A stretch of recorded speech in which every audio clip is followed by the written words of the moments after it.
So let's start with the environment part.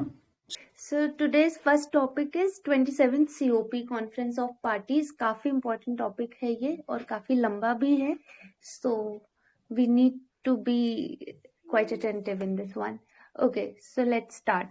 So as we all know that the recent COP27 was held at Sharm el Sheikh at Egypt. So before knowing what were the key findings and more about COP27, let's know what is this UNFCCC, of which COP is the part.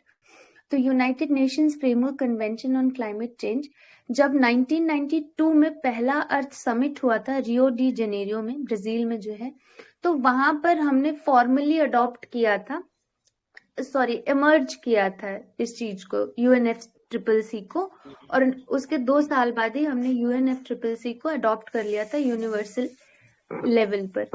So this is how it became the first ever global treaty to explicitly address climate change. इनके core objective ये रहेंगे कि concentration of green house gases जो बढ़ता जा रहा था उसे हमें स्टेबलाइज करने की जरूरत है एटमॉस्फेयर में, प्रिवेंट करना है डेंजरस ह्यूमन इंटरफेरेंस जो क्लाइमेट सिस्टम के साथ बढ़ता जा रहा है उसको. अब सीओपी के बारे में जान लेते हैं ये क्या है. तो ये सुप्रीम डिसीजन मेकिंग बॉडी होगी हमारी UNFCCC के अंदर. स्टेट पार्टीज एनुअली गैदर करेंगी और इनके जो भी स्टेक होल्डर्स होंगे along with scientific community and civil society, ये सब आएंगे और डिस्कस करेंगे बहुत सारे सब्जेक्ट मैटर जो कि रिलेटेड है हमारे एनवायरमेंटल हेल्थ से, जैसे कि mitigation, adaptation goals, everything which is mentioned here in the box. So this was about your UNFCCC and COP. Now let's see कि what was there in COP27. So COP27 holds significance as it aims to build on previous successes, including the Glasgow Climate Pact of COP26. तो COP26 के जितने भी successes हैं, commitments हैं, उनको ध्यान में रखते हुए हमको और आगे इस पर काम करना है. इसी बारे में COP27 पर डिस्कशन हुआ. इसमें हम और अच्छे से हायर पेस पर देखेंगे मिटिगेट करना, adaptation of climate finance, focus on loss and damage. तो ये जो loss and damage, climate finance, ये सब की टर्म्स हैं एनवायरमेंट वाले सब्जेक्ट में, और इसका हम अभी फर्दर डिटेल में स्टडी करेंगे, लॉस एंड डैमेज स्पेशली. तो 26th जो सीओपी हुई थी ग्लासगो में 2021 में, उसमें ये हुआ था कि एक क्लाइमेट पैक्ट ले आया गया था और उसके जो आउटकम्स थे ये थे कि हमें first ever COP decision adopt करना है, explicitly target action against fossil fuels, calling for a phase down of unabated coal. तो जो कोल का यूसेज है हमको ऑल इन ऑल उसे withdraw करना है. We have to phase that down, remove that. We do not have to continue using that. So this was the most important one which was discussed at COP26. और जितने भी हमारे inefficient fossil fuels subsidies हैं उनको भी हमें phase out करना है. फेज आउट और फेज डाउन ये की टर्म्स है. फेज आउट का मतलब होता है आपका विदड्रॉ कर लेना, और फेज डाउन मतलब यू कंप्लीटली रिमूविंग इट और stopping it from using. Conference also included the 17th COP, जिसको कि हम मोस्ट फेमसली क्योटो प्रोटोकॉल से जानते हैं. क्योटो प्रोटोकॉल के बारे में थोड़ा बताना चाहेंगे, क्या की अचीवमेंट या पॉइंट रहा था क्योटो प्रोटोकॉल का? It was binding for Annex 1 countries. Green house gases को रिड्यूस करने के लिए था वो 1997. कार्बन क्रेडिट का भी कॉन्सेप्ट है. Yes, sir, very correct. So these were some of the key discussions of your Kyoto Protocol, and it is asked in exams also. So keep that one in mind. And it is also mentioning that Paris Agreement, जो 4th Paris Agreement हुआ था, वो भी include हुआ है इसमें. तो in addition to holding round tables, the Egyptian presidency also split the conference. तो हमारी जो 27 COP हुई इसको हमने 11 थीमेटिक डेज में डिवाइड किया था. तो पहला फाइनेंस और साइंस, दूसरा है आपका, third is your youth and future generation, decarbonisation, adaptation in agriculture, gender, water, age. So इस तरह से हमारे 11 थीमेटिक डेज थे. और इस कॉन्फ्रेंस को कंक्लूड किया गया कि हम जो भी ये प्लान्स लेकर आए हैं इसको इम्प्लीमेंट कैसे करना है. टारगेट्स क्या है COP 27 के, इसको देख लेते हैं, इंपॉर्टेंट है। तो सबसे पहले तो आप ट्रांसफॉर्मेटिव एडेप्शन एजेंडा को अडॉप्ट करें, प्रोवाइड करें mobilising and delivering climate finance for developing countries, avoid करें back sliding on commitments and pledges. ऐसा नहीं कि हमने कमिटमेंट तो दे दी कि 2030 तक हमको ये एमिशंस को रिड्यूस करना है, मेंटेन करना है 1.5 डिग्री सेल्सियस, पर 2030 के आसपास हम यूटर्न ले रहे हैं या बैक स्लाइड कर रहे हैं, ऐसा नहीं करना है।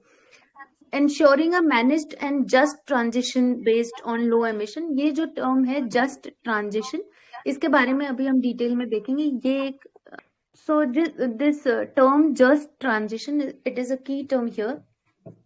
Action to clarify support for loss and damage, shifting from pledging to implementation at scale and on time.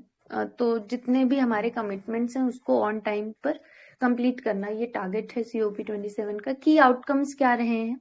Climate targets देखे जाएं तो रिविजिट और स्ट्रेंथन करना है हमको 2030 क्लाइमेट टारगेट्स को। 2023 के एंड तक आप फिर से अपने कमिटमेंट्स को देखें और उसको और अच्छे से स्ट्रेंथन करें, अगर कोई कमी आ रही है तो मिटिगेट करें, finalized the details of mitigation work programme, ताकि हम स्केल अप कर सकें अपने मिटिगेशन एम्बिशन को। एडेप्टेशन आपकी बेहतर हो सके तो इसके लिए आपको डेवलपमेंट करना होगा फ्रेमवर्क का, global goal on adaptation. Structured approach follow करने की जरूरत है। ग्लासगो शर्म एल शेख वर्क प्रोग्राम इन 2023 एट COP 28, तो इसके अंडर हमें स्ट्रक्चर्ड अप्रोच फॉलो करना है। New pledges totalling more than $230 million, not that important. Finance में आपको ध्यान देने की जरूरत है। Sharm el Sheikh dialogue launched on article 2.1C, ये काफी इंपॉर्टेंट आर्टिकल है, इसके बारे में अभी हम और पढ़ेंगे और इसका कई जगह मेंशन भी है, so we need to be thorough with this article 2.1C। Financial flows के बारे में ये बात करेगा, और ये जो रिपोर्ट तैयार होगी इन सारे मुद्दों पर, इसको हम COP 28 में रिपोर्ट देंगे कि क्या प्रोसीडिंग्स और achievements. Loss and damage, new funding arrangements established for assisting developing countries that are particularly vulnerable to the adverse effects of climate change. तो उसके लिए हमें लॉस एंड डैमेज फंड लेकर आने की जरूरत होगी। Transitional committee to be set up to make recommendations for the operationalization of your upcoming COP 28. Energy में इसी तरह से आपको लो एमिशन एनर्जी सिस्टम को ले आना है।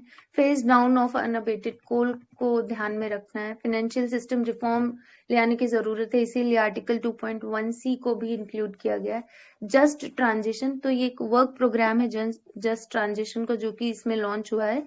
आपका high level ministerial round table programme होता रहेगा, और इसके ये आपका जो भी प्रोग्राम में इनिशिएटिव्स लिया गया, डिस्कशन लिया गया, इसके बारे में हम COP 28 पर डिस्कशन करेंगे। एग्रीकल्चर में कोरोनिविया जॉइंट वर्क फॉर एग्रीकल्चर, ये भी एक की टर्म है और एक इम्पॉर्टेंट डिसीजन रहा था। ये आपका COP 23 जो कि फिजी में हुआ था 2017 में, तो वहां पर इसका एस्टेब्लिशमेंट हुआ था। इसके अंदर ये होगा कि एग्रीकल्चर की हेल्प से आप क्लाइमेट चेंज को टैकल करना चाहेंगे। Koronivia joint work for agriculture, this is what it is in short. Technology transfer and deployment में first joint work programme of the technology executive committee centre network establish करेगा। Others में आपको पहली बार ऐसा हुआ है कि COP food, river, nature based solution, tipping points, right to healthy environment के बारे में डिस्कस किया गया और इस पर क्या डिसीजंस होने चाहिए इनके ऊपर बात हुई है। सो this was the key findings of COP 27. Now let's see what are the contentions which are remaining here. तो कोई कमिटमेंट जो भी बनी हुई है उसमें फेज आउट करने वाला जो फॉसिल फ्यूल की बात हुई, उसके लिए कोई कमिटमेंट नहीं बनाई गई है अभी तक किसी भी कंट्री के द्वारा, जबकि ये डिमांड हमारी बहुत सारी कंट्रीज कर रही हैं, including a country India. Lack of stringent mitigation targets, हमारे पास मिटिगेशन टारगेट्स हैं पर वो उस तरह से नहीं है जिस तरह से हमको करना है इम्प्लीमेंट, तो इम्प्लीमेंटेशन में कमी है। इम्प्लीमेंटेशन प्लान उतना सक्सेसफुल नहीं है हमारा। जैसे कि आईपीसीसी ने बोला है कि हमें बिलो 1.5 डिग्री सेल्सियस मेंटेन करना है temperature, but that we are not achieving, और उसका प्रोग्रेस उतना दिख नहीं रहा है। फाइनेंशियल रिलेटेड इश्यूज, मेनली जो इश्यूज हैं वो फाइनेंशियल रिलेटेड ही हैं, तो इसमें देख लेते हैं। इनएडिक्वेट क्लाइमेट फाइनेंस है हमारे पास।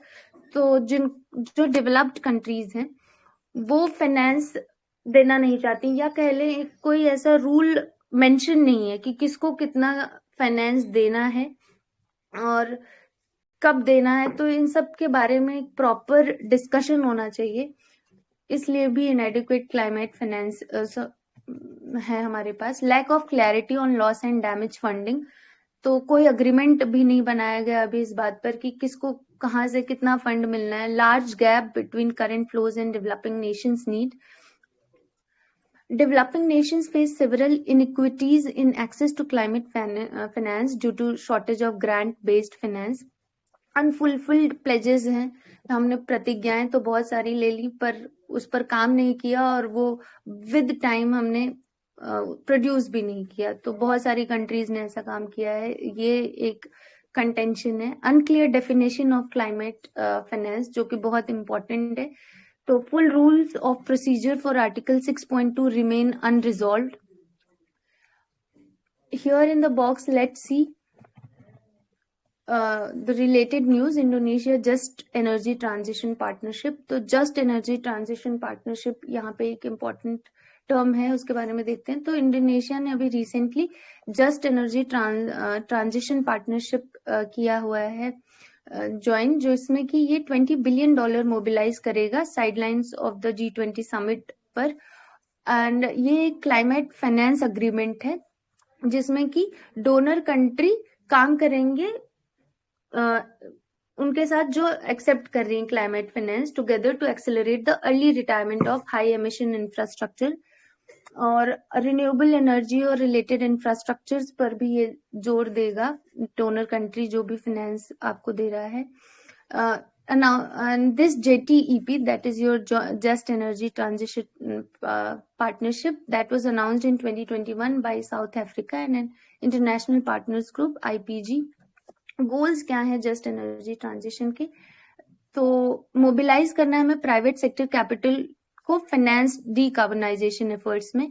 फैसिलिटेट करें आप early decommissioning of coal fired power plants. Law green washing इसमें एक टर्म है जो कि बहुत बड़ा कंटेंशन है। तो green washing, we have seen this term several times and also it has been in papers. तो ये फॉल्स क्लेम देता है गवर्नमेंट को या कंपनीज को कि हाँ हम जो एनवायरमेंट फ्रेंडली टेक्नोलॉजीज हैं उन्हें ही अपना रहे हैं, बट एक्चुअली में वो ऐसा होता नहीं, जिसकी वजह से हमें कॉम्प्रोमाइज करना पड़ रहा है अपने डेवलपमेंट में। तो इसकी वजह से it is pushing the world towards disaster and while at the same time rewarding entities for irresponsible behavior. तो this needs to be addressed. Fossil fuel lobbying, तो जितनी हमारी बड़ी बड़ी कंपनीज हैं, इंडस्ट्रीज हैं, ऑयल गैस कोल और प्लास्टिक एविएशन, इन सब की, तो ये लोग करते क्या हैं, ये पैसे की हेल्प से ऑब्स्ट्रक्ट कर रहे हैं उन पॉलिसीज को जो कि हमारे एनवायरमेंटल हेल्थ या क्लाइमेट एक्शन से रिलेटेड है। तो फॉसिल फ्यूल लॉबिंग भी एक बहुत बड़ा चैलेंज। अब वे फॉरवर्ड पर ध्यान देते हैं। एनहांस करें आप अपने मिटिगेशन टारगेट्स को, जैसा कि हमारा आईपीसीसी कहता है कि 1.5 डिग्री सेल्सियस तक हमें मेंटेन करना है। तो इसके लिए हमें डीप और सस्टेन्ड रिडक्शन मेथड्स को फॉलो करने की जरूरत है।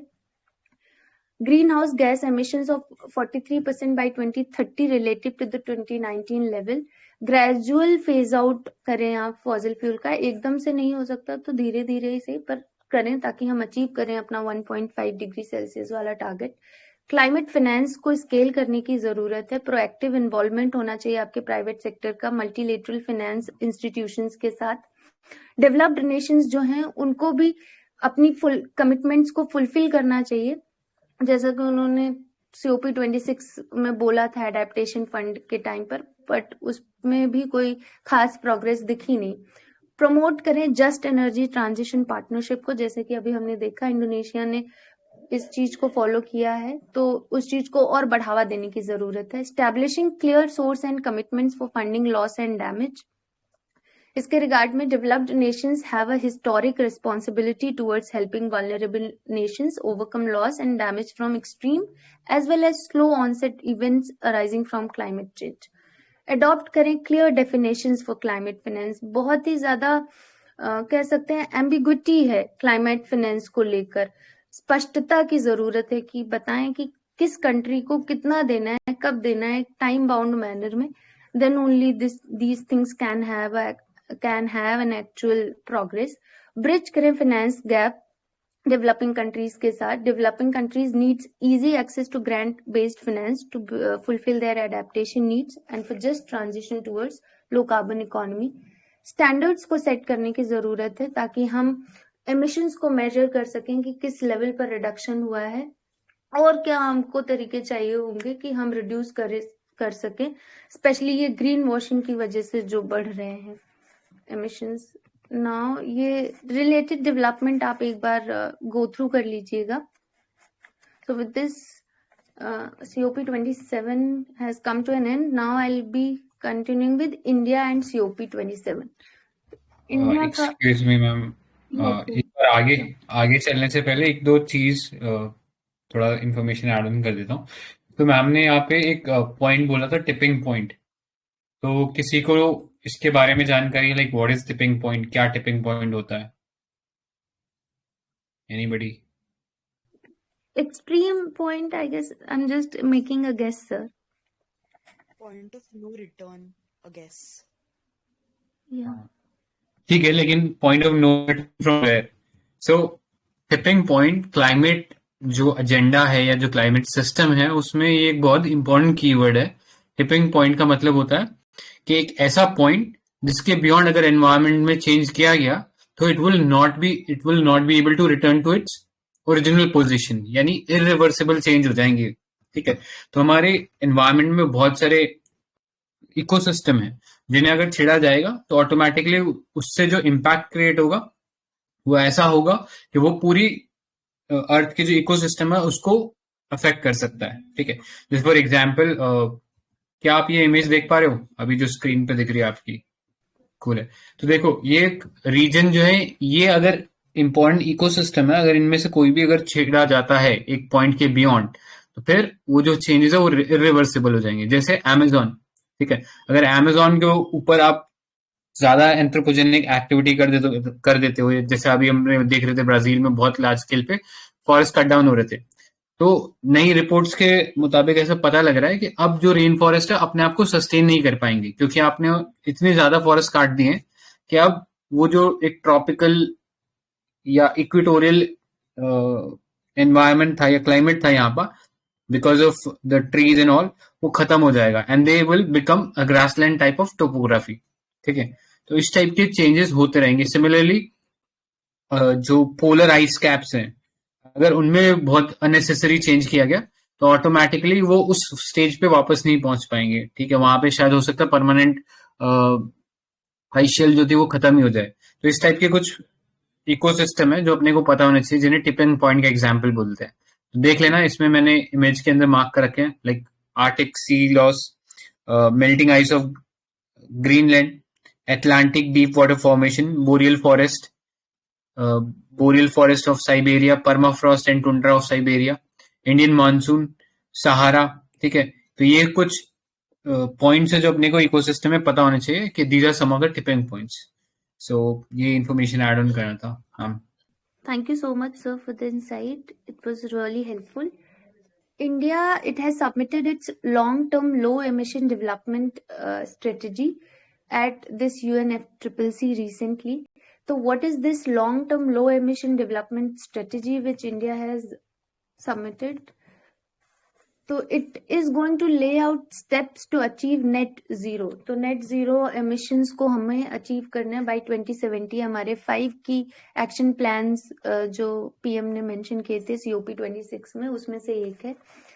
और ये जो LTLEDs हैं आपके, ये 7 की ट्रांजिशंस पर बेस्ड है, लो कार्बन डेवलपमेंट पाथवेज के लिए. तो parties to the UNFCCC they agreed to formulate and communicate long-term low greenhouse gas emission development strategies under your Article 4.19 Paris agreement में आर्टिकल्स मेंशन है, तो उसमें आपका LTLEDs पर अग्रीमेंट शो किया गया है। LTLEDs हैं क्या? तो ये formulated mindful of Article 2 taking into account common but differentiated responsibilities and respective capabilities in the light of different national circumstances। जैसा कि हमें मालूम है हर कंट्री का अपना डिफरेंट कैपेसिटी है in respect to their economy, political and social structure, तो उसके हिसाब से हर कंट्री अपनी अपनी रिस्पॉन्सिबिलिटी शो करेगी। On that basis only this LTLEDs are formulated. So during COP26 at Glasgow, parties that have not yet done so had been urged to communicate their LTLEDs by this COP27, which was recently held. India का जो LTLED है long term is also informed by the vision of life। तो life जो है ये एक campaign है, it means lifestyle to the environment। COP26 में इसका मेंशन आया था। that calls for a worldwide paradigm shift from mindless and destructive consumption to mindful and deliberate utilization।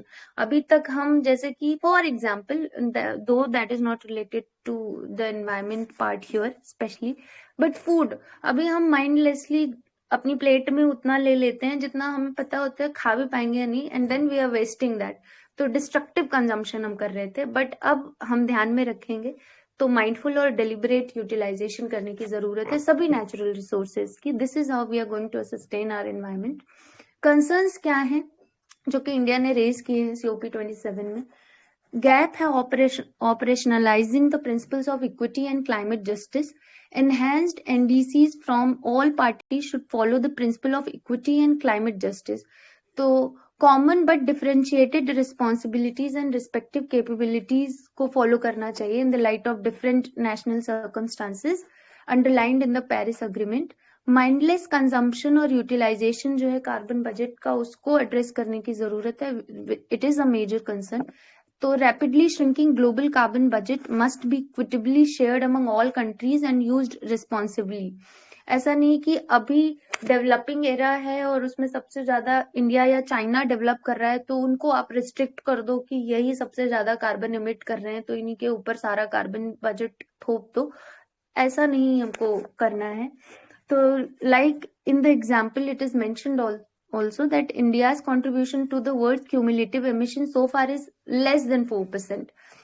और जबकि वही देखा जाए जो डेवलप्ड कंट्रीज हैं उनका ग्रेटर शेयर है कार्बन एमिशन में। इसी तरह developed countries should strive towards sustainable consumption, acknowledging their historical consumption। United states of America, United kingdom, ये सब तो पहले ही डेवलप कर चुके थे।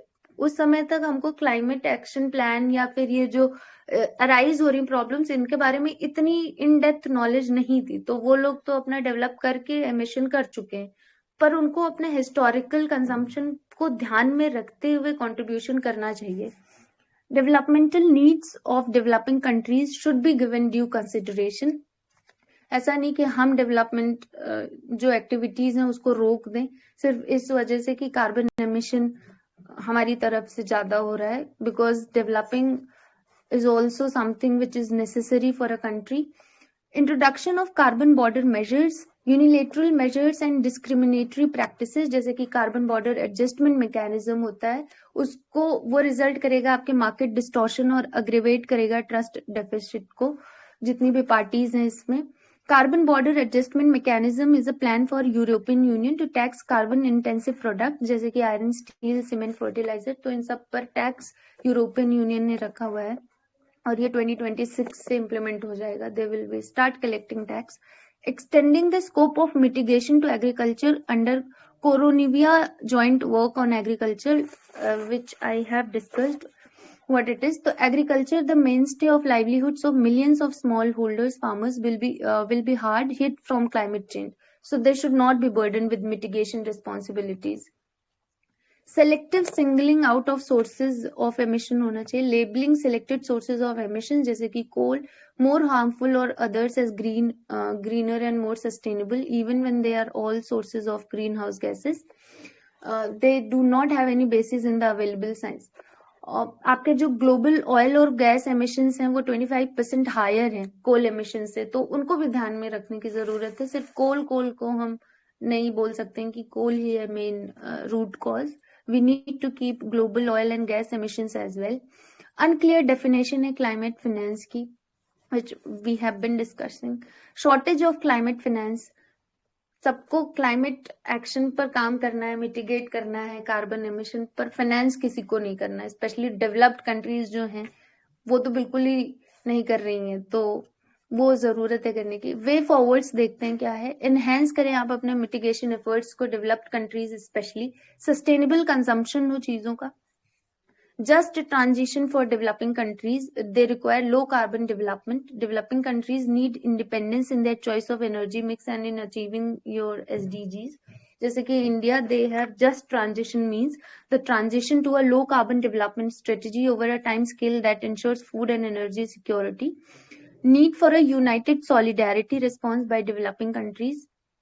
तो जितनी भी डेवलपिंग कंट्रीज है इनके बीच में एक यूनिटी होने की जरूरत है, क्योंकि जैसा कि हम देख ही रहे डेवलप्ड कंट्रीज की जो हेजेमनी है वो बढ़ रही कि डेवलपिंग कंट्रीज आज के एरा में ज्यादा कार्बन एमिट कर रही, तो उन पर हावी ना हो जाए डेवलप्ड कंट्रीज। इसलिए डेवलपिंग कंट्रीज को एक यूनिटी मेंटेन करने की जरूरत है।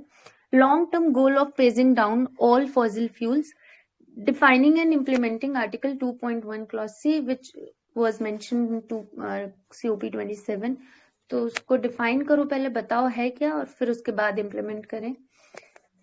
तो article 2.1 clause C of the Paris agreement, it calls for making finance flows consistent with the pathway towards low green house gas emissions and climate resilient development. आप अपना climate finance को scale up करो, which is somewhat around $100 billion. अभी it has to be targeted to $1 trillion per year. अब ये जो की terminologies हैं, this is very very important, so let's have a look. Loss and damage, it will impact your climate change that can not be adopted to and where losses are permanent. That is what your loss and damage is. It will cover both slow onset processes, जैसे कि आपके सी level temperature rise हो गया, तो एक जैसे कि sir ने बताया tipping point, then there is no reverse back to it. Extreme events such as floods, hurricanes. Just transition क्या होता है? Greening the economy in a way that is as fair and inclusive as possible to everyone concerned. इसमें कोई भी nobody is left behind and nobody is at loss here. Just transition में तो सबको ध्यान में रखते हुए inclusive approach follow करना है इकोनॉमी को ग्रीन करने के लिए। Net zero we all know कि जितना आप एमिट कर रहे हो उतना आपको एब्जॉर्व करना है by the method of afforestation, making carbon sink holes.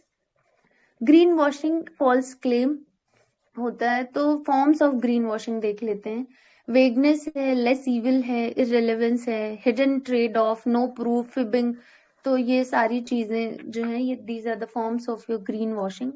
कोरोनिवियर joint work on agriculture, तो ये एक लैंडमार्क डिसीजन था UNFCCC का COP26 में। It was set up in 2017 at COP23 Bonn as a subject under both subsidiary bodies. Address करता है आपके 6 inter related topics, क्योंकि एग्रीकल्चर से रिलेटेड है तो एग्रीकल्चरल टॉपिक्स है इसमें, जैसे कि soil, nutrient use, water, livestock methods for assessing adaptation, socio economic and food security dimensions of climate change. तो 6 inter related topics Koronivia joint work on agriculture में।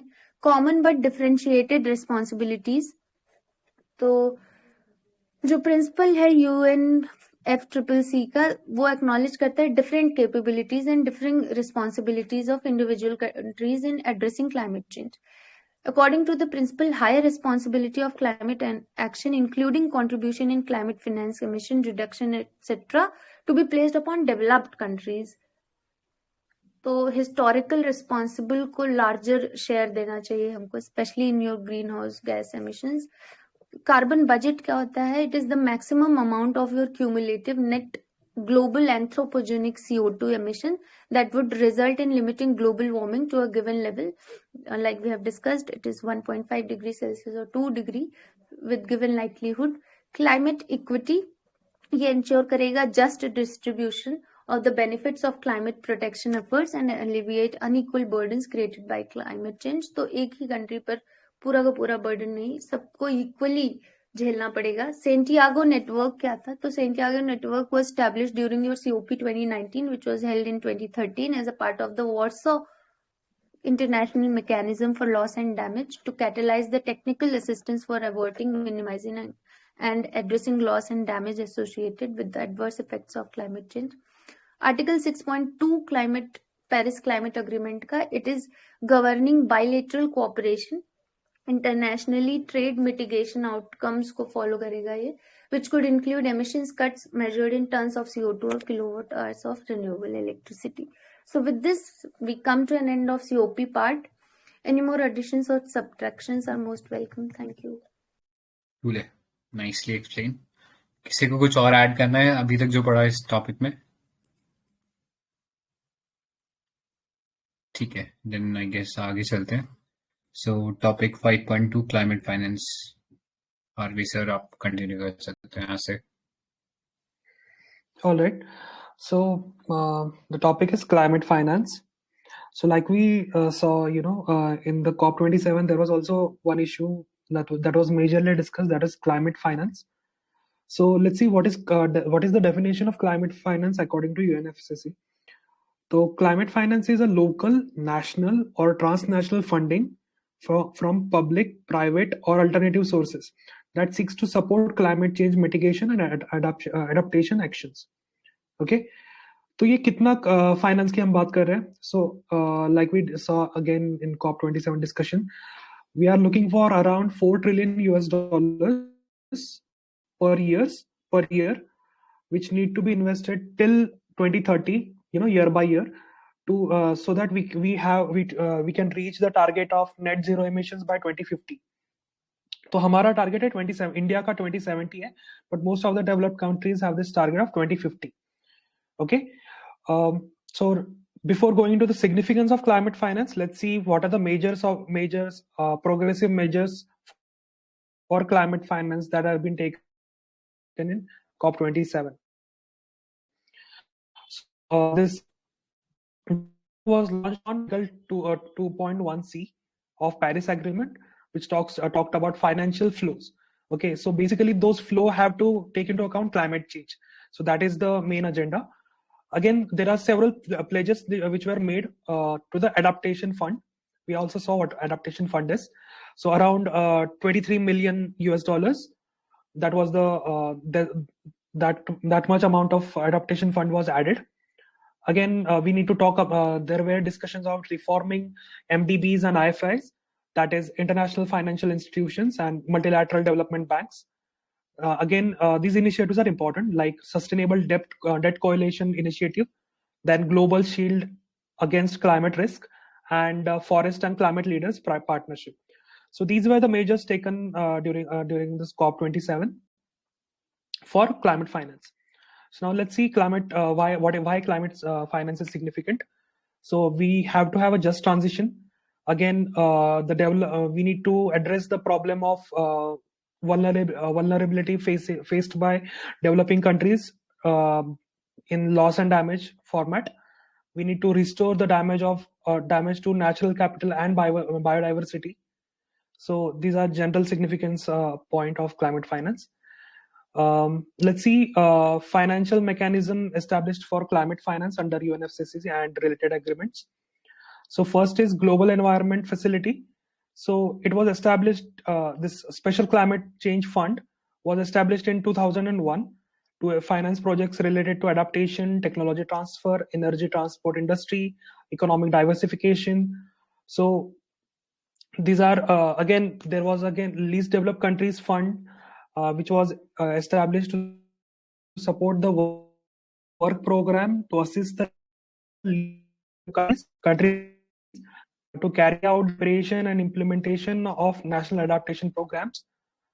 Now, second, this adaptation fund, we again saw it, but it is important to note that it was established in 2001 and to finance the adaptation projects and programs in developing countries which are party to Kyoto Protocol.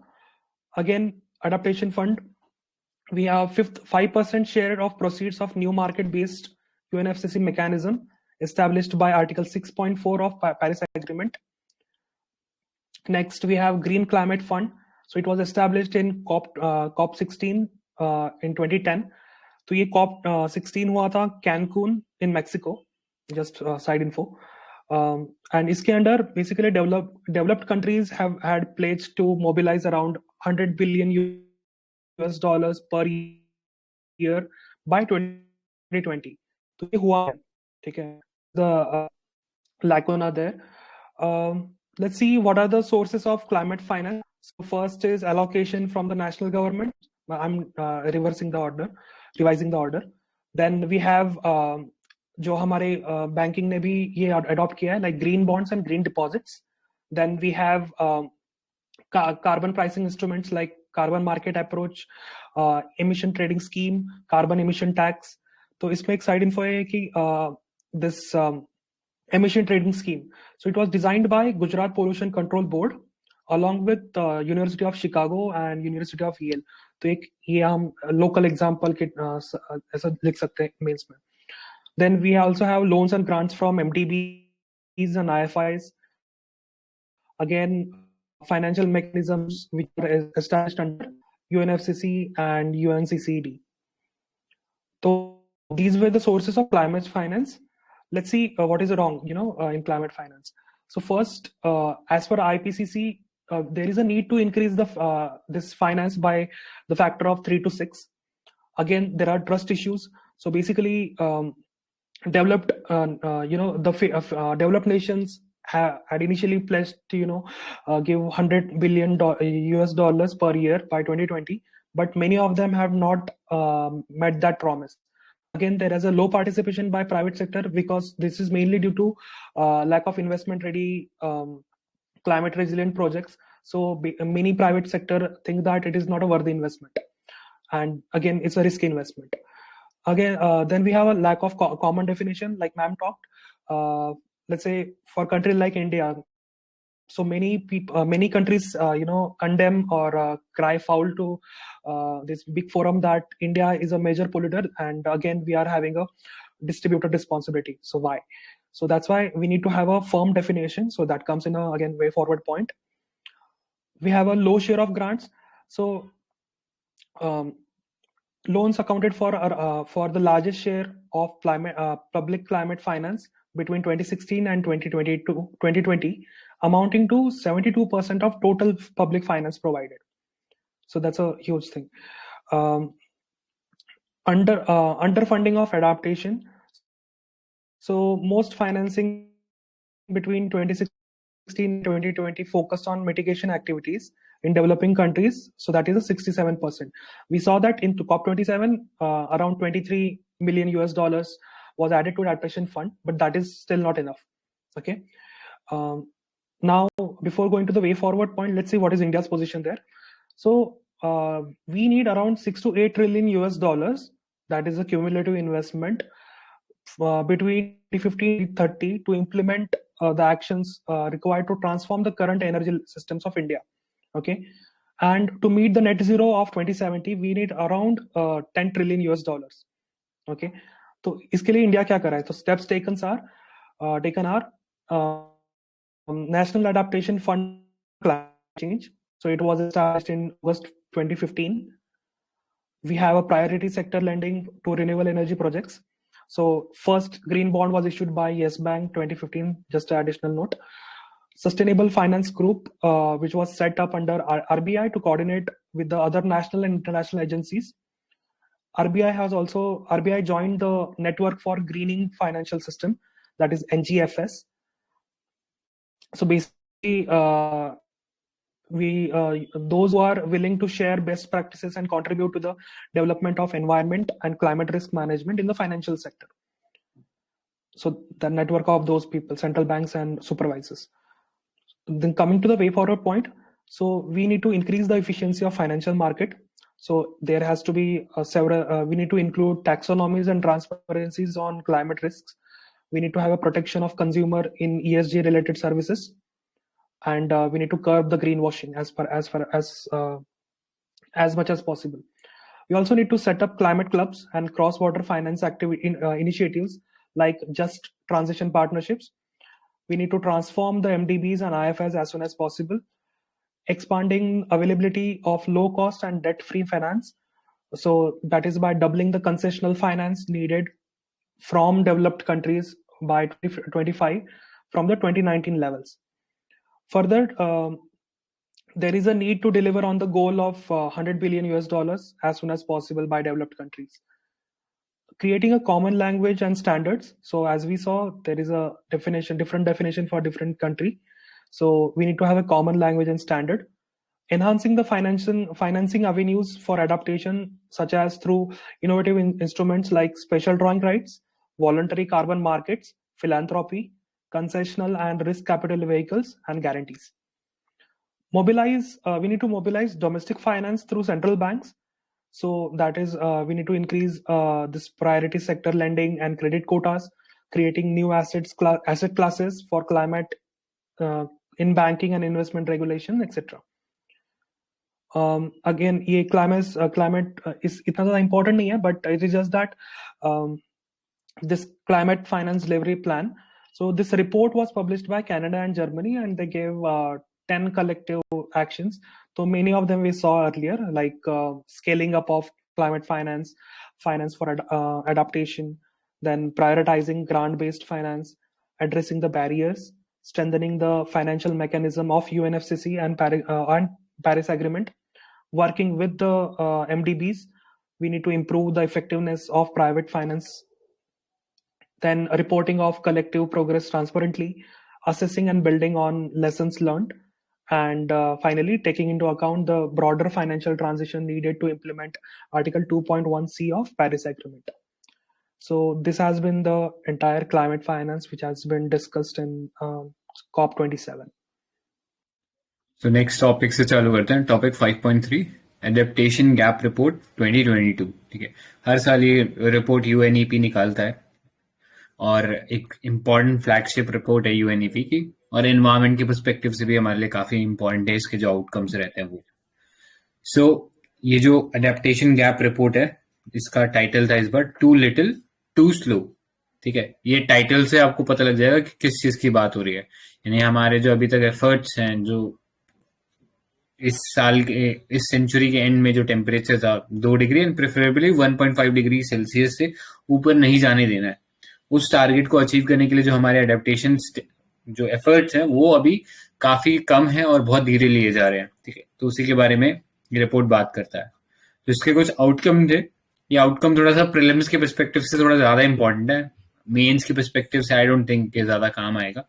तो but in the and जो way forward है वो in general बहुत सारे और climate change के topics में काम आ जाएगा. ठीक है, तो ये स्पेसिफिकली फाइंडिंग वाला पार्ट को थोड़ा सा प्रीलिम्स ओरिएंटेड वे में देखना. ठीक है, जैसे पहला फाइंडिंग जो था that was more than 8 out of 10 countries. ठीक है, नियरली 84% जो भी पार्टीज थे UNFCCC के, उन्होंने कुछ ना कुछ एडेप्टेशन प्लानिंग इंस्ट्रूमेंट ला रखे हैं. ठीक है, तो आप समझ सकते हो कि एक decent amount of countries have come up with the national adaptation planning instrument. ठीक है, including India. Next, more than a third of the 198 members have incorporated quantified and time-bound adaptation target. ठीक है, जैसे इंडिया के भी आप जानते हो पंचामृत हमने दिया था, तो उसमें सब चीजें टारगेट बेस्ड थी. ठीक है, जैसे 5 में से पंचामृत में 5 में से 4 टारगेट जो थे वो 2030 का डेडलाइन था, और जो एक लास्ट वो 2070 का डेडलाइन था, जो कि आप जानते हो कि नेट जीरो का एमिशन का टारगेट था वो. ठीक, तो वैसे ही ऑलमोस्ट 2/3, ठीक है, 66% कंट्रीज ने क्वांटिफाइड टारगेट उसके लिए रखे हैं टाइम बाउंड मैनर में. नेक्स्ट, 90% ऑफ जो प्लानिंग इंस्ट्रूमेंट है उसमें जेंडर और हिस्टोरिकली डिसएडवांटेज ग्रुप्स जैसे कि इंडिजिनियस पीपल या एबोरिजिनल पीपल या जो ट्राइबल लोग होते हैं, ठीक है, उन सब का खासा ध्यान रखा गया. ठीक है, अब सुनने में ये सब चीजें बढ़िया लग रही है, लेकिन उनका जो इम्पैक्ट है, ठीक है, अभी आगे हम देखेंगे, उनका जो इम्पैक्ट है वो उतना सिग्निफिकेंट नहीं है कि हम जो क्लाइमेट चेंजेस को रोक पाए. ठीक है, प्लस कंबाइन अभी तक मिटिगेशन के या जो एडेप्टेशन के लिए जो फंड आए हैं in 2020, they are falling short by $17 billion. ठीक है, जो $17 बिलियन वो कितने से शॉर्ट हो रहे हैं? वो जो 100 बिलियन टारगेट हमने बात किया था कि जो डेवलप कंट्रीज हैं वो ये जो फंड है डेवलपिंग कंट्रीज को प्रोवाइड करेंगी ताकि वो जो एडेप्टेशन है उसमें उसको इस्तेमाल कर सके। तो वहां पे हम लोग अभी वो जो $100 बिलियन का टारगेट था उसको मीट नहीं कर पाए हैं। नेक्स्ट, एडेप्टेशन गैप जो है डेवलपिंग कंट्रीज में वो 5 से 6 गुना ज्यादा रहने वाला है जो करंटली हम एडेप्टेशन फाइनेंस प्रोवाइड करा रहे हैं डेवलपिंग कंट्रीज को। ठीक है, तो जो पैसा भी उनको मिल रहा है उसका एटलीस्ट 5 से 10 गुना हमें ज्यादा चाहिए होगा। ठीक है, ये इसके अलावा कुछ प्रिंसिपल्स हैं कि जिसे हम गुड एडेप्टेशन प्रैक्टिसेस बोल सकते हैं। तो इसमें जनरल सी चीजें जो आई थिंक आपको पता ही होंगी, जैसे कि ट्रांसपेरेंसी, अकाउंटेबिलिटी होनी चाहिए। ये जो पूरा फंड है, जैसे पाकिस्तान क्या करता है, फंड ले लेता है और फिर उसको हथियारों में इस्तेमाल कर देता है।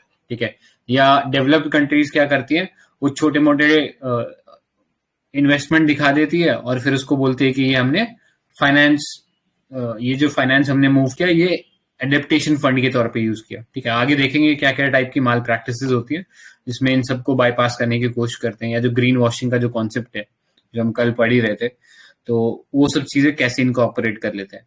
तो पहला इश्यू देखो क्या आइडेंटिफाई किया गया था कि अभी जो टारगेट्स हम लोगों ने लिए they are not outcome oriented. ठीक है, टारगेट रख लिया है लेकिन उससे एनवायरमेंट में कैसे इम्पैक्ट होगा, कैसे हमारे जो इकोसिस्टम हो वो क्लाइमेट चेंज रेजिलिएंट बनेगा, इन सब चीजों के बारे में कोई ध्यान नहीं दिया गया है। इनफैक्ट इंडिया का भी हम बोले तो ऐसा कोई हमने आउटकम बेस्ड नहीं चीजें लाई हैं कि ये करने से ऐसा कुछ हो जाएगा या क्लाइमेट चेंज इस तरीके से रुक जाएगा या सोसाइटी इस तरीके से थोड़ा सा लेस वल्नरेबल हो जाएगी। ठीक है, ऐसा कुछ बात नहीं हो रही है। ठीक है, और मोस्टली कंट्रीज में यही चीज इश्यू देखने को मिल रहा है। नेक्स्ट, जो एडेप्टेशन गैप है वो बहुत तेजी से वाइडन हो रहा है। ठीक है, इन्होंने इसमें इन्फ्लेशन को भी अकाउंट किया कि साल दर साल जो पैसा चाहिए, हमने अभी $100 बिलियन का टारगेट रख दिया है, हो सकता है वो अचीव भी हो जाए कुछ सालों में, लेकिन तब तक जो एडेप्टेशन फंड चाहिए होगा एक्चुअली में उस गैप को क्लोज करने के लिए, वो इन्फ्लेशन की वजह से कई गुना बढ़ चुका होगा। Next, exclusion of marginalised group है। तो ऑल्दो ऊपर हमने देखा कि जो पॉलिसीज बनाई गई हैं या जो टारगेट्स बनाए गए हैं उसमें एबोरिजिनल इंडिजिनियस कम्युनिटीज का ध्यान रखा गया है, लेकिन उसको बनाने में इन्वॉल्वमेंट जो है उसके अंदर women, indigenous group, local communities का कोई रोल ही नहीं है। ठीक है, वो रिसीविंग एंड पे है, they are not at the policy making end. Next, maladaptation. ठीक है, तो कुछ कंपनीज या कुछ कंट्रीज ऐसी भी प्रैक्टिसेस कर रही है जहां पे वो ऑलरेडी जो डेवलपमेंट एक्टिविटीज है जो चल रही थी अभी तक, ठीक है, without any due consideration of climate change, तो उसमें क्या कर रहे हैं, उन्हीं डेवलपमेंट प्रोजेक्ट्स में कुछ रेट्रोफिटिंग करके ये दिखा रहे हैं कि हमने अडेप्टेशन एक्शन लिया है। ठीक है, सो आपने ये चलो इंश्योर कर लिया कि वो थोड़ा सा कार्बन एमिशन कम कर रहा है, लेकिन हमारा जो ऑब्जेक्टिव यहाँ पे है कि हम ऐसा एक इकोसिस्टम बनाना चाहते हैं जो रेजिलिएंट हो। ठीक है, तो वो चीज नहीं हो रही है, आप बस रेट्रोफिट कर रहे हो उस चीज को और उससे कोई सिग्निफिकेंट क्लाइमेट बेनिफिट नहीं हुआ है। ठीक है, सो कुछ एग्जांपल जैसे इसमें हम बोल रहे हैं कि हाइड्रो पावर जो है वो फूड सिक्योरिटी को रिड्यूस कर रहा है, या इरिगेशन जो है वो एनर्जी कंजम्पशन को बढ़ा रहा है। ठीक है, कि इरिगेशन फैसिलिटी आप बोल रहे हो कि हमने इम्प्रूव कर दी हाइड्रो पावर लगा के, लेकिन ये भी ध्यान रखना पड़ेगा कि उसकी वजह से एनर्जी कंजम्पशन जो है वो इंक्रीज हो रहा है। ठीक है, और जो कार्बन एमिशन है वो भी इंक्रीज हो रहा है। ठीक है, सो ये मैल एडेप्टेशन का कॉन्सेप्ट है। नेक्स्ट, लॉन्ग टर्म प्लानिंग थोड़ी सी मिसिंग है, ज्यादातर जो गोल्स है वो बहुत शॉर्ट फोकस वाले हैं। ठीक है, एक लॉन्ग टर्म ऑब्जेक्टिव नहीं है यहाँ पे। फिर बहुत नैरो डेफिनेशन है कि किसे हम एडेप्टेशन सक्सेस मानेंगे। ठीक है, कि क्या क्लाइमेट जस्टिस, सोशल ट्रांसफॉर्मेशन जैसे जो एलिमेंट्स हैं उसके अंदर इनकॉर्पोरेट किए गए हैं इस एडेप्टेशन अचीवमेंट के अंदर। ठीक है, तो वो सब मिसिंग है। नेक्स्ट, सबसे इंपॉर्टेंट आई थिंक एस्पेक्ट या चैलेंजेस में है इनएडिक्वेट मेट्रिक।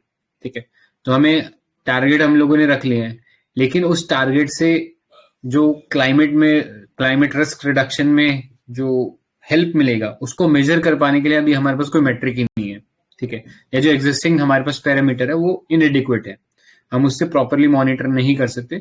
हमने इससे लेट्स से कोई एडेप्टेशन फंड से कोई नई टेक्नोलॉजी लेके है तो उससे एनवायरमेंट रिस्क कितना रिड्यूस हुआ इसको मेजर करने का कोई मेट्रिक नहीं है। Next, adaptation limit.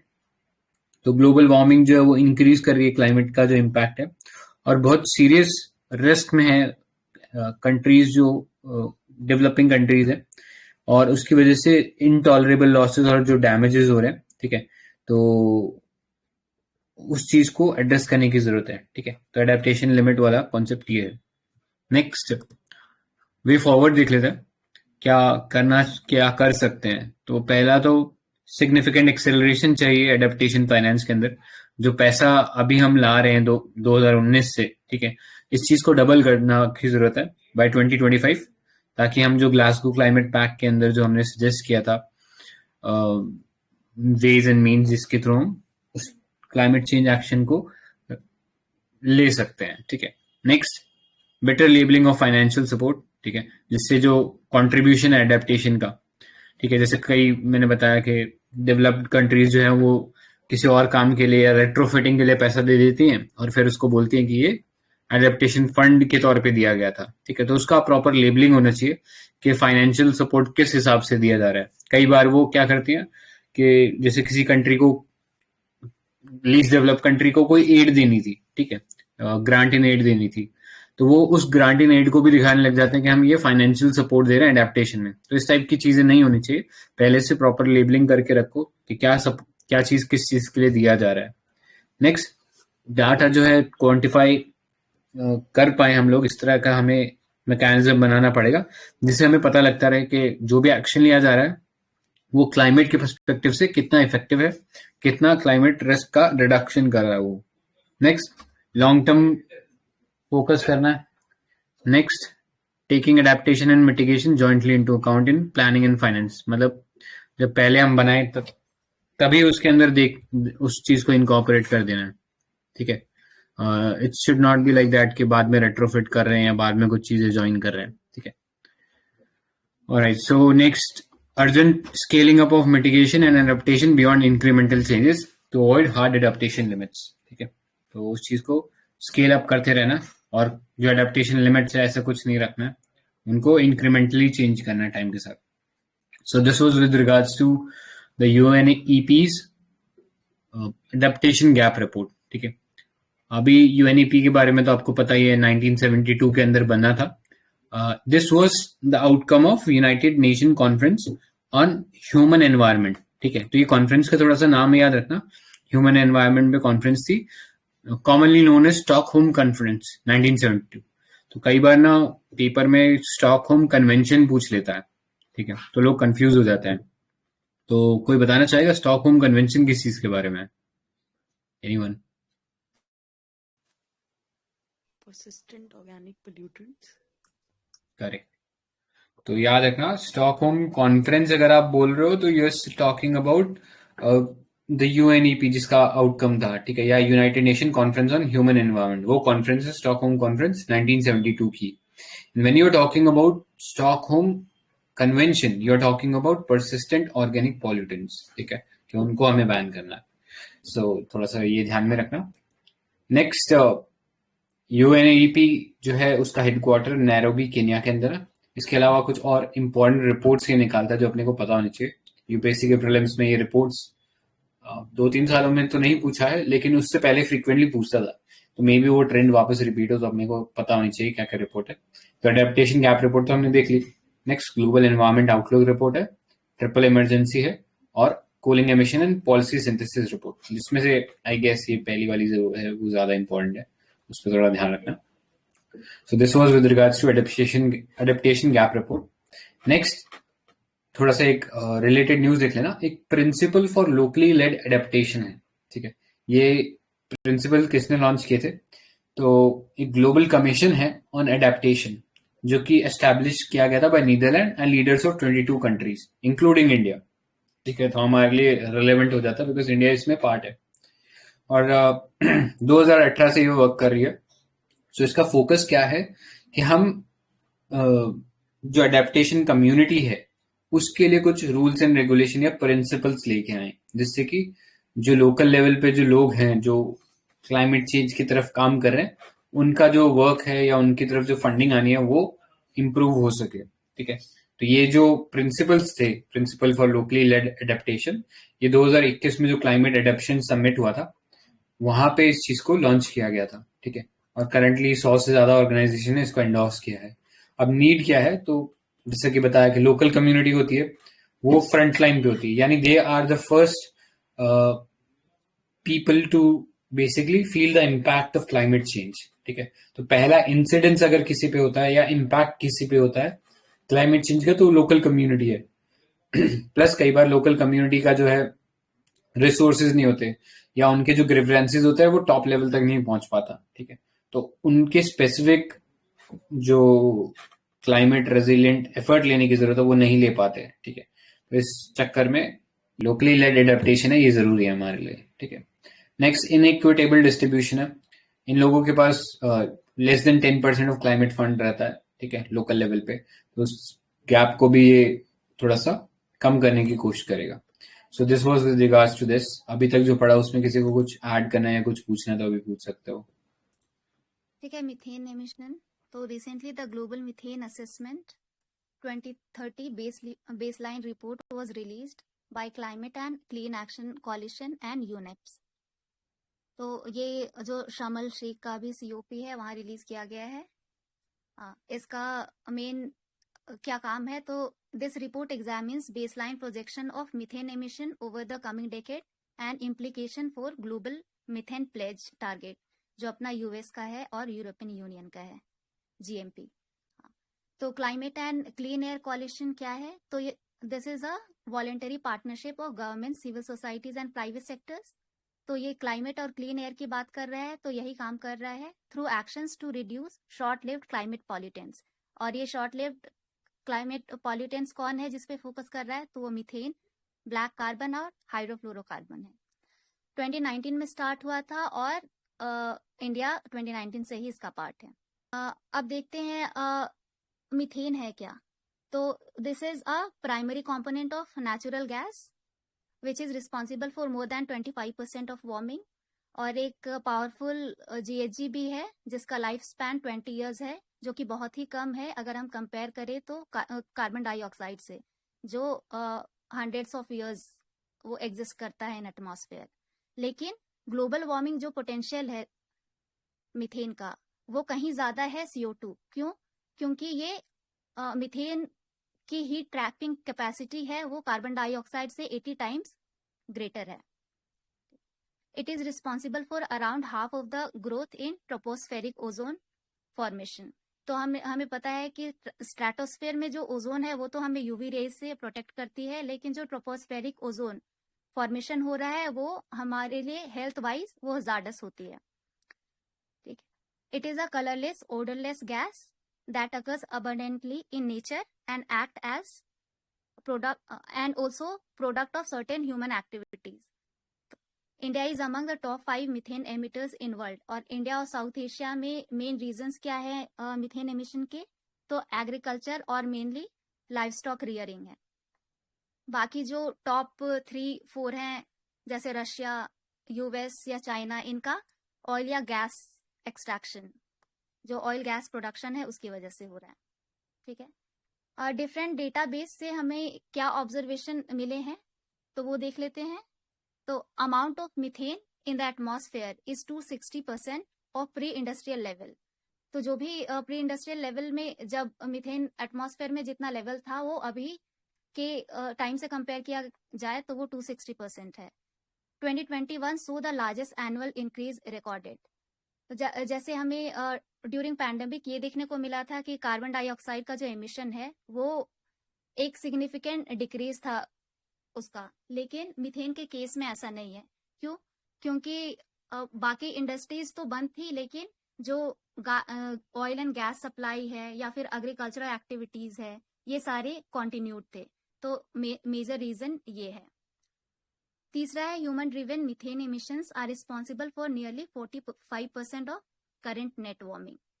फिर है currently available targeted measures could reduce emissions by as much as 45% by 2030।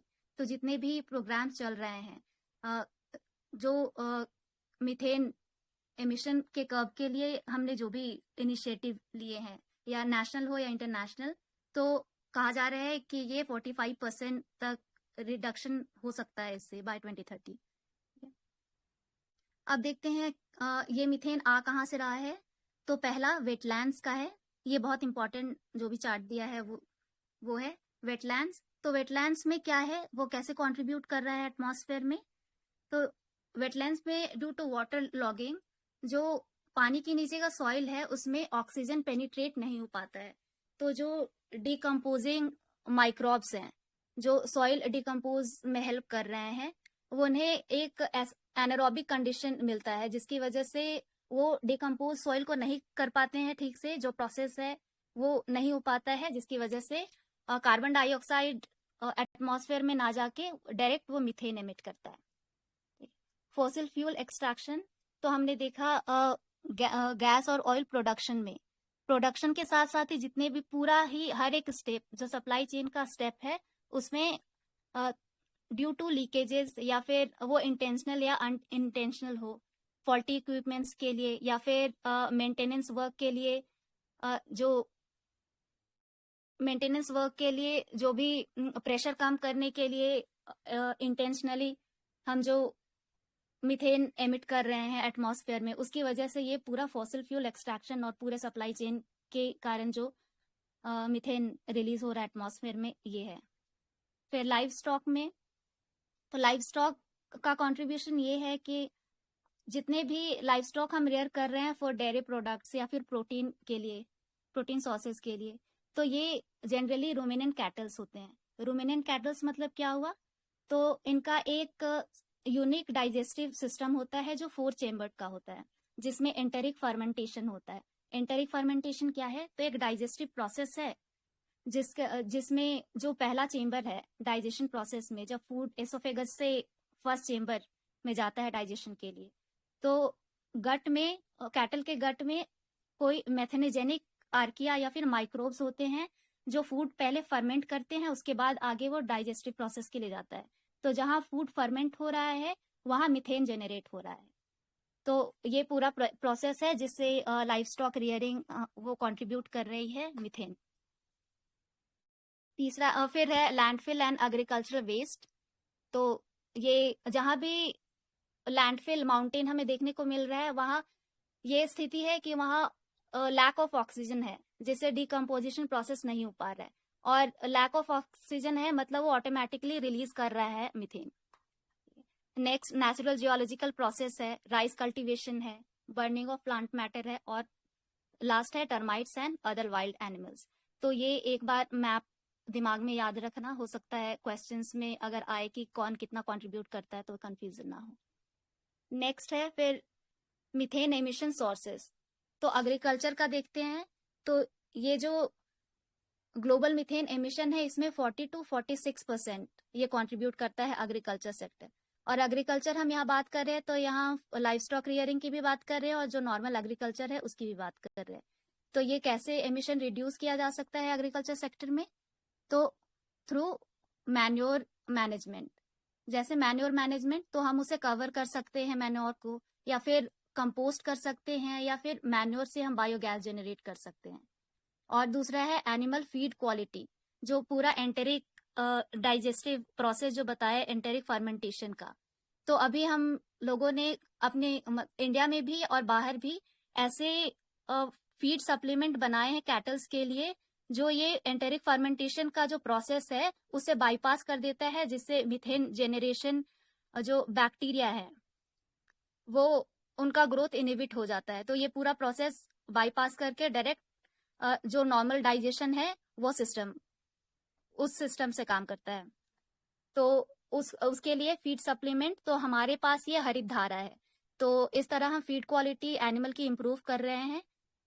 हरित धारा ये इंडिया का है, लेकिन बाहर अगर हम इंटरनेशनली देखें तो इंटरनेशनल एग्रीकल्चर रिसर्च ऑर्गेनाइजेशन का एक 3NOP है। 3NOP क्या है, तो ये 3 नाइट्रो ऑक्सी पैरापेनल। तो ये हम लिख सकते हैं एग्जाम में, एग्जाम्पल दे सकते हैं।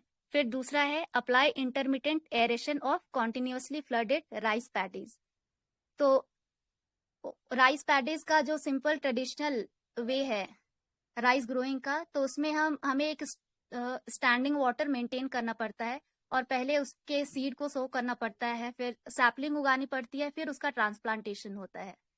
तो ये ना करके हम ये एक तो डायरेक्ट सीडिंग किया जा सकता है, या फिर जितने पूरे ग्रोइंग पीरियड में waiting and drawing technique use किया जा सकता है। मतलब जितना भी पीरियड है राइस ग्रो करने का, उसमें हम एक बार पूरा पानी सुखा रहे हैं, उसके बाद फिर उसे इरिगेट कर रहे हैं। इससे जो वाटर यूज है वो भी कम हो रहा है, साथ ही साथ हम ऑक्सीजन लेवल भी कंट्रोल कर रहे हैं। नेक्स्ट है improve animal health and husbandry by combining heard and health management, nutrition and feeding management strategies. तो एनिमल हस्बेंड्री में हमें ये ध्यान रखना है कि कंबाइनिंग हर्ड पे हम ज्यादा ध्यान दें, ज्यादा फोकस करें, क्योंकि जितने स्कैटर्ड कैटल्स होंगे उतना मीथेन जो एमिशन है वो ज्यादा स्कैटर्ड होगा। अगर हम कंबाइनिंग हर्ड कर रहे हैं, इसका मतलब है कि हम जितने मीथेन एमिट हो रहे हैं उसे ट्रैप कर सकते हैं और वो रीयूटिलाइज किया जा सकता है। इंट्रोड्यूस सेलेक्टिव ब्रीडिंग, तो इसमें है कि जितने स्मॉल रूमिनेंट कैटल्स है उनका मीथेन फुटप्रिंट जो बड़े रूमिनेंट कैटल्स हैं जैसे काऊ, बेफेलो, इनका मीथेन फुटप्रिंट ज्यादा होता है शीप या गोट से। तो हम इनको शीप गोट के रियरिंग में ज्यादा फोकस कर सकते हैं। नेक्स्ट है promote farm scale anaerobic digestion to control methane emission, तो ये सेम है जो ऊपर बोला। नेक्स्ट है फॉसिल फ्यूल्स, तो carry out pre mining degasification. Degasification करना है माइनिंग से पहले, और उससे जितने भी गैसेस जेनरेट हो रहे हैं उनको कैप्चर करना है और फिर रीयूटिलाइजेशन करना है। बाकी reduce leakages from long distance gas transmission and distribution pipelines, तो वही जितने भी लीकेजेस हो रहे हैं उनको भी ट्रैप करना है और यूज कर रहे हैं। बाकी दोनों स्टेटमेंट में भी सेम ही कह रहा है। तीसरा है वेस्ट मैनेजमेंट, तो this is the most effective tool for curbing methane emission. क्यों? क्योंकि यहाँ हम सोर्स पे ही हम वेस्ट सेपरेट कर सकते हैं। इससे हम जो बायोडिग्रेडेबल है उन वेस्ट को हम एनर्जी में कन्वर्ट भी कर सकते हैं, और फिर जो ड्राई वेस्ट है उनकी प्रॉपर रिसाइकलिंग हो सकती है। Next, upgrade waste water treatment with gas recovery and overflow control, तो फिर ट्रैपिंग और फिर रीयूज ऑफ मीथेन गैस आ जाता है इसमें। Again improve anaerobic digestion of solid and liquid waste by food industry, same statement. फिर divert organic waste and collect, capture and use landfill gas, ये फिर से वही कह रहा है। अब देखते हैं हमें जरूरत क्या है मीथेन एमिशन को कर्व करने की। तो आईपीसीसी कहता है reducing methane emission is our biggest opportunity to slow down global warming and climate change, because if we cut methane emission by 45% in next 10 years, it shaves off 0.3 degree Celsius of rise of temperature in next 2 to 3 decades। मतलब जो हमारा target है Paris climate का कि हमें 2 degree Celsius तक लाना है प्री इंडस्ट्रियल लेवल के, उसको वो ज्यादा अचीवेबल हो सकता है इससे। बाकी हमने देखा ही कि जैसे एयर क्वालिटी इंडेक्स में अपना या फिर national action plan for clean air है, इसमें कंपोनेंट एक मीथेन को भी हमें कम करना है। तो एयर क्वालिटी तो इम्प्रूव हो रही है, ग्लोबल वार्मिंग भी डिक्रीज हो रही है इससे, और ट्रोपोस्फेरिक ओजोन या फिर मीथेन के साथ जो एडिशन पॉल्यूटेंट बेंजीन जैसे वो एमिट हो रहा है, उसकी वजह से जो हेल्थ में एडवर्स इफेक्ट पड़ रहे हैं वो भी कम हो सकते हैं, और इससे हम प्री मैच्योर डेथ्स है उनको प्रिवेंट कर सकते हैं, और दूसरे diseases like asthma, cardiovascular diseases, इनको प्रिवेंट किया जा सकता है। ठीक है, इनडायरेक्टली क्रॉप यील्ड भी इनहेंस हो सकती है। अब देखते हैं इंडिया के क्या क्या इनिशिएटिव्स हैं। तो डायरेक्ट सीडेड राइस, तो जैसे मैंने पहले बताया कि जो अपना ट्रेडिशनल राइस ग्रोइंग सिस्टम है उसमें ओवरटर्निंग ऑफ सॉइल और फिर स्टैंडिंग वाटर मेंटेन करना पड़ता है, तो ये सब ना करके हम डायरेक्ट सीडिंग कर सकते हैं। क्रॉप डाइवर्सिफिकेशन प्रोग्राम है, इसमें ऑल्टरनेट पैडी का हम पल्सेस, ऑयल सीड्स, मेज, कॉटन या एग्रो फॉरेस्ट्री, इन पे ज्यादा फोकस कर सकते हैं। गोवर्धन स्कीम है अपना, ये मिनिस्ट्री ऑफ जल शक्ति का स्वच्छ भारत मिशन ग्रामीण के अंडर, इसमें we are converting waste into energy. Next है नेशनल लाइव स्टॉक मिशन, तो ये it is being implemented by department of animal husbandry and dairying for breed improvement and balanced rationing. Balanced rationing तो हमने देखा feed stock जो हरित धारा या फिर NOP 3 NOP हमने देखा था, तो उसी तरह ये। नेक्स्ट है इंडिया GHG प्रोग्राम, तो this is an industry led voluntary framework to measure and manage green house gas emission. ये है WRI, टेरी और CII, confederation of Indian institutes, इसका कंबाइंड इनिशिएटिव है ये हो गया। फिर ग्लोबल इनिशिएटिव क्या है, तो ग्लोबल मीथेन प्लेज, जिसका रिपोर्ट अभी शर्म शेख COP में रिलीज किया गया है, ये है। तो ये US और EU का स्टार्ट किया हुआ इनिशिएटिव है, जिसमें टारगेट रखा गया है कि 2020 से 2030 तक हमें एटलीस्ट 30% मीथेन एमिशन कर्ब करना है। नेक्स्ट है Mars methane alert and response system, तो ये ट्रैकिंग के लिए है मीथेन इमिशन। ये COP27 अभी ही रिलीज हुआ है। ये यूनेप का जो international methane emission observatory strategy है, उसके अंडर इसे रिलीज किया गया, इसे लॉन्च किया गया है। Next seaweed based animal feed additive formulation, तो ये फिर फीड एडिटिव सेम जो हमने हरिधारा और वो देखा, इसे डेवलप किया है central salt and marine chemical research institute ने। नेक्स्ट है international energy forum methane initiative, 2021 में इसे लॉन्च किया गया था to develop a methane emission measurement methodology. ये किस लिए है, तो एनर्जी सेक्टर में जो एनर्जी सेक्टर से जो मीथेन रिलीज हो रहा है एटमॉस्फेयर में, उससे रिलेटेड जितने भी स्टैंडर्डाइज डेटा है उनको कलेक्ट करने के लिए। इससे रिलेटेड इंटरनेशनल एनर्जी एजेंसी ने बोला था कि जितने भी पावर सेक्टर कंपनीज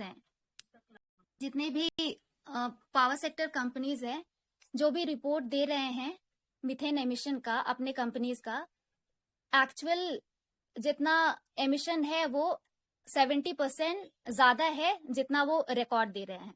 तो इससे, इस इनिशिएटिव से, international energy forum methane initiative, इससे एक स्टैंडर्ड मेथोडोलॉजी डेवलप हो जाएगी और इस चीज जो इसे लूप होल की तरह यूज कर रहे हैं वो कम किया जा सकता है।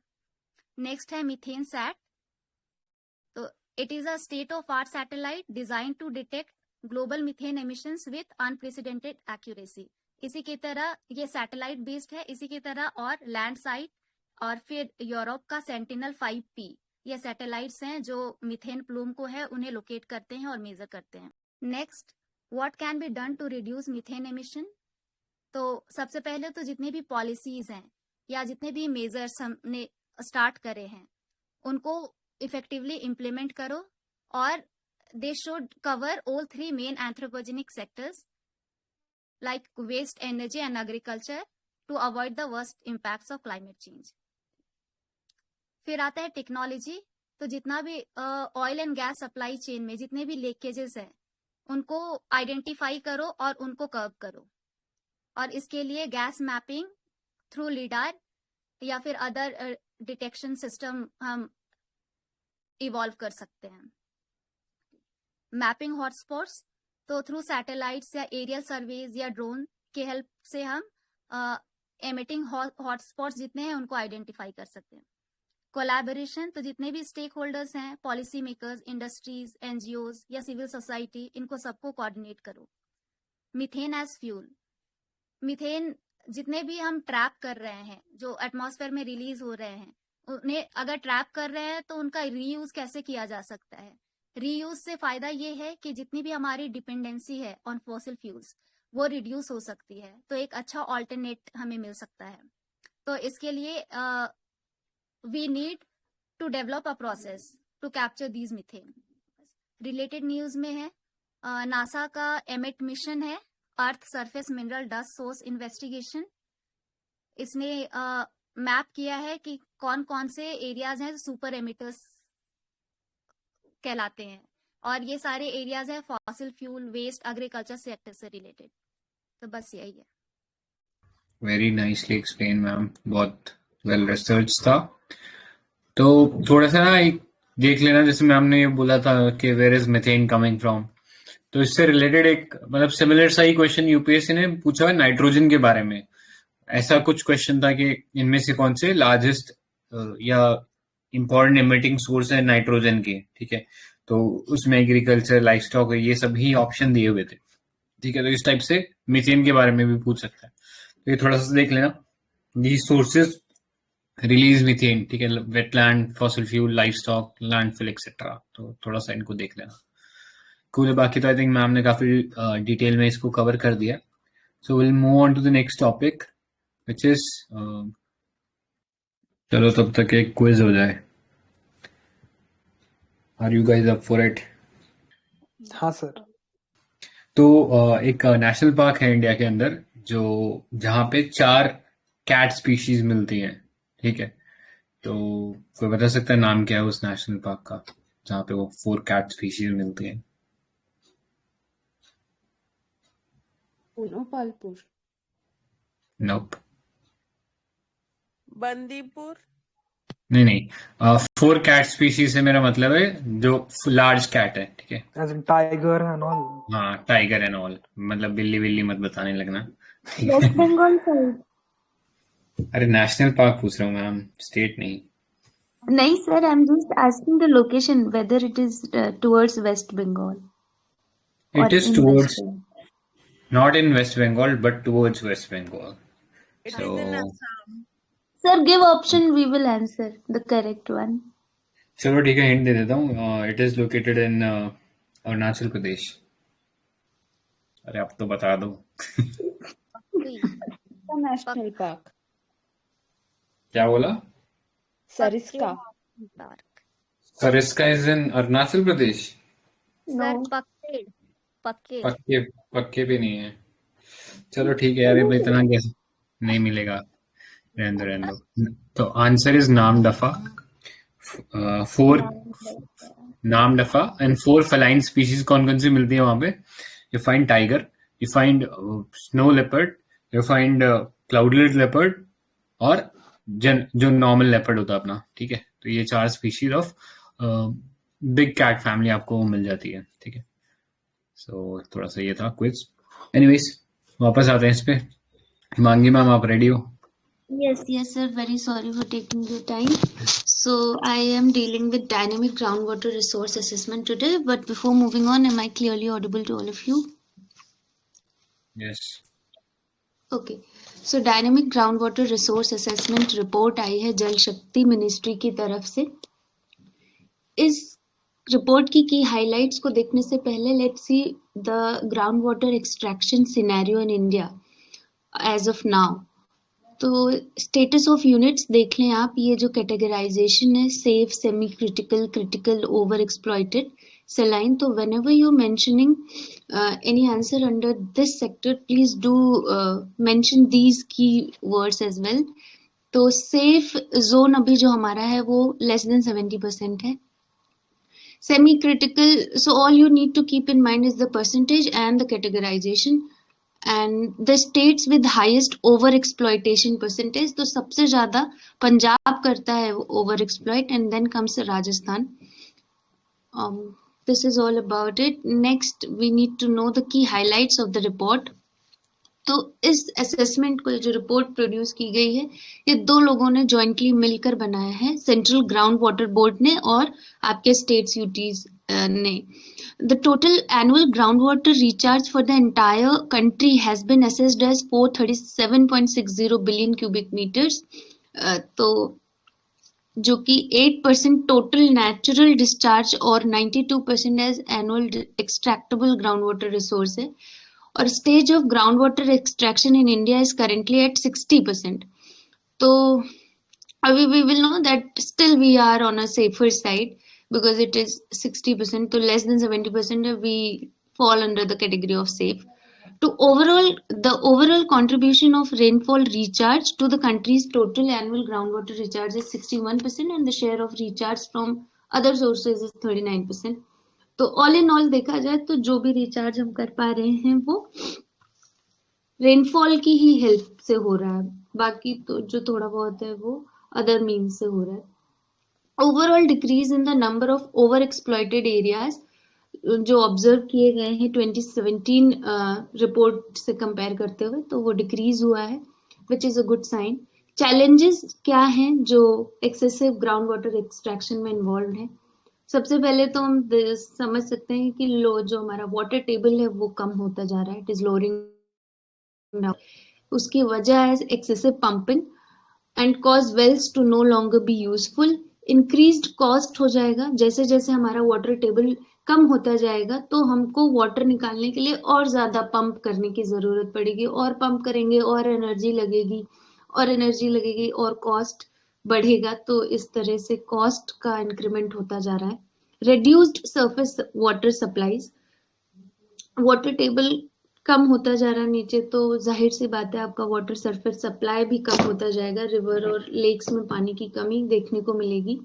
लैंड सब्सिडेंस होता जा रहा है, मतलब your land is sinking, the ground is sinked into the other parts. So land subsidence occurs when there is a loss of support below ground, and this mainly happens due to deforestation. So this is most often caused by human activities, mainly from the overuse of groundwater when the soil collapses, compacts and drops. That is the definition of your subsidence. Water quality concerns हैं, जैसे जैसे हमारा जो water table कम होता जाएगा तो नीचे का जो सॉल्ट वाटर है वो ऊपर आने लगेगा और कंटेमिनेशन हमारे पानी के सप्लाई में बढ़ता जाएगा, तो ये भी एक मेजर कंसर्न है। रीजंस क्या है ओवर एक्सट्रैक्शन के? तो सबसे पहले अनरेगुलेटेड एक्सट्रैक्शन है, कोई सीमा नहीं है पानी को यूज करने की। देखा जाए फॉर एग्जाम्पल बर्तन भी धुलना है तो उसमें भी जो अवेयर हैं वो तो जानते हैं कि कम से कम पानी को यूज करते हुए हम कर सकते हैं काम। दोज हु आर नॉट, तो एक्सेसिव वेस्टेज होता है पानी का। In the same manner unregulated है आपका एक्सट्रैक्शन। एक्सेसिव इरिगेशन है, जिन क्रॉप्स में आप ड्रिप इरिगेशन का भी यूज कर सकते हैं, स्प्रिंकल वाटर मेथड यूज कर सकते हैं, उसमें भी आप डीप इरिगेशन टेक्निक्स को फॉलो कर रहे हैं। So in this way excessive irrigation हो रहा है यहाँ पर। क्योंकि हमारा ग्रीन रेवोल्यूशन आया 1970s में और उसके बाद से प्रोडक्टिविटी बढ़ी तो हमें पानी की भी बहुत खपत करनी पड़ी, तो वो भी एक रीजन है। पुअर नॉलेज है ग्राउंड वाटर मैनेजमेंट सिस्टम का, क्लाइमेट चेंज हो रहा है तो वो भी बट ऑब्वियस फैक्टर है ओवर एक्सट्रैक्शन का। Now let's see the way forwards to the challenges mentioned. तो एक वाटर बैलेंस्ड स्टडी होनी चाहिए, आपका होलिस्टिक मैनेजमेंट हो इन सभी इंटरवेंशंस को, ताकि हम प्रॉपर अंडरस्टैंड कर सकें, इंटरेक्ट कर सकें जो डिफरेंट कंपोनेंट्स हैं हमारे हाइड्रोलॉजिकल साइकिल में, जैसे कि आपका water, soil moisture, evapotranspiration apart from ground water. तो इन सब के बीच में एक प्रॉपर अंडरस्टैंडिंग और इंटरेक्शन होने की जरूरत है। Studies on aquifer stream interactions, ये भी एक वे फॉरवर्ड है। तो इसके लिए आप पहले अंडरस्टैंड करो contribution of ground water two streams and the requirement of environmental flows for the sustainability of water resources. Ground water modelling with predictive system, तो आप जो भी मॉडल बनाएं ग्राउंड वाटर को सस्टेन करने के लिए एक प्रेडिक्शन को ध्यान में रख के ही बनाएं। Concept of ground water modelling must be included with predictive simulation. इससे आपको एक आइडिया मिलेगा कि फ्यूचर में कैसी अवेलेबिलिटी रहेगी हमारे ग्राउंड वाटर रिसोर्सेज में, जैसा कि क्लाइमेट चेंज को हम अभी देख रहे हैं। तो इन सब को ध्यान में रखते हुए एक मॉडल तैयार करने की जरूरत है। एग्रीकल्चर सेक्टर मैनेजमेंट होना चाहिए। वाटर एफिशिएंट इरिगेशन सिस्टम, जैसे कि मैंने अभी बताया है, ड्रिप स्प्रिंकलर्स को यूज कर सकते हैं जिन क्रॉप्स पर हम, तो वहां पर वाटर एक्सटेंसिव क्रॉप्स को we can avoid and use of treated waste water for irrigation should be adopted. जरूरी नहीं कि आप फ्रेश वाटर को ही इरिगेशन के तौर पर यूज करें, जो वेस्ट वाटर है घरों का that can be used for irrigation. Assessment with management, evaluation of the groundwater management interventions and consequent changes in the groundwater should be analyzed। और ऐसी स्टडीज हमको हेल्प करेंगी और बेहतर एफिकेसी ले आने में जितने भी मैनेजमेंट इंटरवेंशंस होंगे अपकमिंग ग्राउंड वाटर रिजीम के लिए।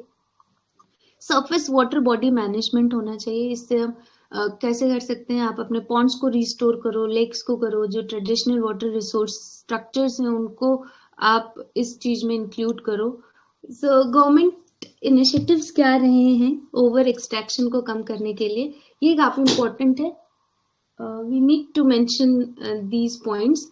तो सेंट्रल ग्राउंड वाटर बोर्ड का गठन किया गया था, ये डेवलप करेगा और डिसिमिनेट करेगा आपकी टेक्नोलॉजीज जो नई नई आई हैं, मॉनिटर करेगा आपके इम्प्लीमेंटेशन प्लान को नेशनल लेवल पर। साइंटिफिक एंड सस्टेनेबल डेवलपमेंट होगा सभी मैनेजमेंट जो भी सिस्टम्स आए हैं इंडियाज ग्राउंड वाटर रिसोर्स के लिए।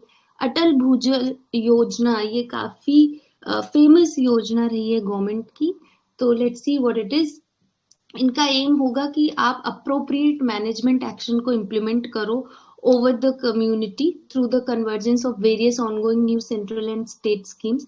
मनरेगा भी एक इनिशिएटिव है गवर्नमेंट का जो कि आपके ओवर एक्सट्रैक्शन ऑफ वाटर को कर्व करने में हेल्प करेगा। सेंट्रल ग्राउंड वाटर अथॉरिटी, ये कॉन्स्टिट्यूट की गई थी एनवायरमेंट प्रोटेक्शन एक्ट 1986 के अंतर्गत, और ये रेगुलेट और कंट्रोल करेगी आपके डेवलपमेंट और मैनेजमेंट को ground water resources in the country. प्रधानमंत्री कृषि सिंचाई योजना, इसका मेन ऑब्जेक्टिव रहेगा कि ये अचीव करे convergence of investment in irrigation at the field level and improve on farm water use efficiency to reduce wastage of water. पानी की इससे वेस्टेज कम होगी। तो प्रधानमंत्री कृषि सिंचाई योजना भी एक काफी इमर्जिंग पॉलिसी है गवर्नमेंट की। जल शक्ति अभियान, it was launched recently in 2019। 256 water stress districts हैं अभी हमारे कंट्री में, और इनकी वाटर अवेलेबिलिटी को इम्प्रूव करना है थ्रू दिस जल शक्ति अभियान। इसमें आपके ग्राउंड वाटर कंडीशंस को भी ध्यान में रखा जाएगा। That has also to be addressed under this scheme. Now let's see the related news. काफी important section है ये। तो world state of global water resource report release की है वर्ल्ड मीटियोरोलॉजिकल ऑर्गेनाइजेशन ने। फिर से रिपीट करती हूँ, इम्पोर्टेंट है। वर्ल्ड मीटियोरोलॉजिकल ऑर्गेनाइजेशन ने आपकी state of global water resource report को रिलीज किया है। ये पहली first state of global water resource report है, और इसने आपके क्या असेसमेंट्स किए हैं। तो क्लाइमेट का क्या इफेक्ट है एनवायरमेंट और सोसाइटल चेंज की वजह से अर्थ के वाटर रिसोर्सेज पर। इस रिपोर्ट में एम क्या मेंशन किया गया है कि मॉनिटर और मैनेज करेगा ग्लोबल फ्रेश वाटर रिसोर्सेज को in an era of growing demand and limited supplies. This report looks at stream flow, जिसका मतलब है कि the volume of water in a river channel at any given time. एक particular time पर कितना volume of water कोई river channel flow कर रहा है, that is your stream flow. Terrestrial water storage, all water on the land surface and subsurface, इसके बारे में बताया है इस रिपोर्ट में। क्रायोस्फेयर, जिसको कि हम फ्रोजन वाटर स्फेयर कहते हैं, that is cryosphere. So these are the three things which the report is looking at. Key findings of this report is कि अभी हालात जो हैं वो 3.6 बिलियन पीपल फेस कर रहे हैं inadequate access, जो कि बढ़ के 5 बिलियन हो जाएगा by 2050. Between 2001 and 2018, UN Water Report reported that 74% of all natural disasters were water related. तो ये भी काफी important की finding है इस report की। Large areas recorded drier than normal conditions in 2021, climate change और ला नीना event की वजह से। तो ला नीना और एल नीनो काफी important terms हैं। Let me just give a very brief introduction about it. तो एल नीनो जो होता है ये आपका क्लाइमेट पैटर्न है, जिसमें कि आपका eastern side of your Pacific ocean is warmed up, तो वो अनयूजुअल वार्मिंग अप की वजह से ड्राई या फ्लड लाइक सिचुएशन आ जाती है। That is your El Nino. And La Nina is जो आपका वेस्टर्न साइड हो जाता है पैसिफिक ओशन का, along the coast of your South American side, वहां पे अनयूजुअल कूलिंग हो जाती है सरफेस वाटर की। तो आप देखो ये एक दूसरे के काउंटर पार्ट्स हैं, एल नीनो और ला नीना। तो this was mentioned here. Annual glacier run of जो है वो इंक्रीज होता है पहले तो एक पॉइंट तक, जब तक कि टर्निंग पॉइंट नहीं आ जाता, जिसको कि हम पीक वाटर भी कहते हैं। ये जो पॉइंट है this is different for every glacier. It doesn't matter कि ग्लेशियर है तो सब पर एक ही अप्लाई होगा, एक ही पीक वाटर होगा सबके लिए। No, it basically depends upon the geometry and the temperature of a particular glacier. Recommendations क्या रही की findings जो हुई हैं, एक्सेलरेट करो आप availability and sharing of hydrological data, क्योंकि डेटा के आधार पर ही आप प्लानिंग एंड प्लॉटिंग कर पाओगे अपने मैनेजमेंट का. River discharge and transboundary river basin information होनी चाहिए. There is need to fill the knowledge gap and provide a concise overview of water availability. Develop करें आप end to end drought and flood early warning system, क्योंकि हमको कई बार cases में देखा गया है जो मीटीरियोलॉजिकल डिपार्टमेंट है वो लेट हो जाते हैं या उनके अर्ली वार्निंग सिस्टम्स जो हैं वो उतने इफेक्टिव नहीं होते हैं, जिसकी वजह से हमें फ्लड या ड्रॉट लाइक सिचुएशंस झेलनी पड़ती हैं. तो that has to be addressed. This was all about dynamic ground water resource assessment. Any more suggestions or additions are most welcome. Thank you. Cool. So I guess then किसी को अगर doubt में है तो let's stop here for today.